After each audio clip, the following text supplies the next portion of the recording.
Plastic ആണ്. അപ്പൊ അതിന്റെ ഉപയോഗത്തെ മാക്സിമം കുറച്ചു കൊണ്ടുവരാൻ വേണ്ടിയിട്ട് നമ്മുടെ സ്കൂളിന്റെ ഒരു പ്രോഗ്രാമായിട്ട് ഒരു പ്രോജക്റ്റ് ആയിട്ട് എടുത്തിരിക്കുകയാണ്. എന്ത് നമ്മുടെ തൊട്ടടുത്തുള്ള മാർക്കറ്റിൽ പോയി അവിടെയുള്ള പ്ലാസ്റ്റിക് മാലിന്യങ്ങൾ കളക്ട് ചെയ്യുകയും അവിടെയുള്ള നമ്മുടെ ചേട്ടന്മാരും ചേച്ചിമാരും ഒക്കെ ഉണ്ടല്ലോ ആൻറ്റിമാരോടൊക്കെ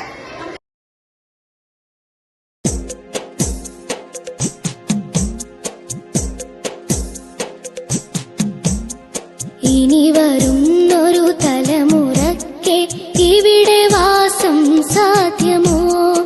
ഇനി വരുന്നൊരു തലമുറയ്ക്ക് ഇവിടെ വാസം സാധ്യമോ? മലിനമായ ജലാശയം അതിമലിനമായൊരു ഭൂമിയും മലിനമായ ജലാശയം അതിമലിനമായൊരു ഭൂമിയും ഇനി വരുന്നൊരു തലമുറയ്ക്ക് ഇവിടെ വാസം സാധ്യമോ? ഇനി വരുന്നൊരു തലമുറയ്ക്ക് ഇവിടെ വാസം സാധ്യമോ?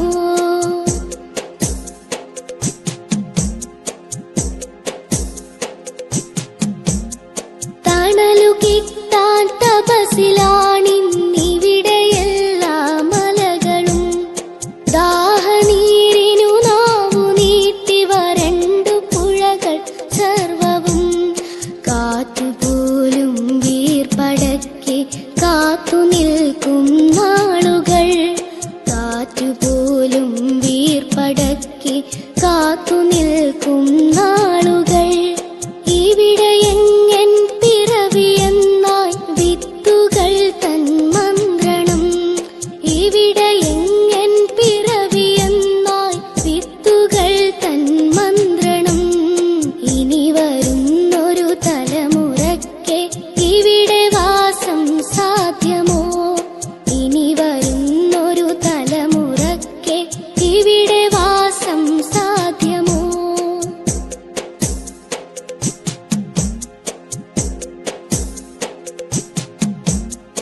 ഇലകൾ മൂളിയ മർമരം കിളികൾ പാടിയ പാട്ടുകൾ. പെരിയ ഡാമുകൾ രമ്യഹർമ്മ്യം അണുനിലയം യുദ്ധവും.